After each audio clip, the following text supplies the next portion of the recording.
खाली फुलं पडली आहेत. याला इकडे सातीवन म्हणतात. ही सातीवनाची फुलं आहेत आणि याचा खूप सुंदर स्मेल येतोय. 7 पर्णदले म्हणजे 7 संयुक्त पानं असलेला वृक्ष, म्हणून या वृक्षाचे नाव सप्तपर्णी किंवा सातवीन.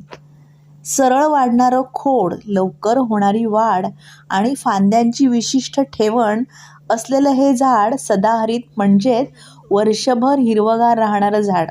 कणेर, पांढरा कुडा, पांढरा चाफा या कुळातील हा वृक्ष आहे. हा वृक्ष पश्चिम बंगाल या राज्याचा राज्यवृक्ष म्हणून ओळखला जातो.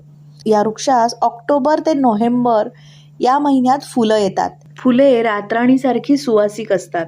आयुर्वेदात पंचकर्म शुद्धीसाठी सप्तपर्णी खोडाची साल वापरली जाते. आणि याबद्दल तुमच्याकडे अजून काही माहिती असेल तर तीही मला कमेंट करून नक्की सांगा. पूर्ण फुललंय हे झाड.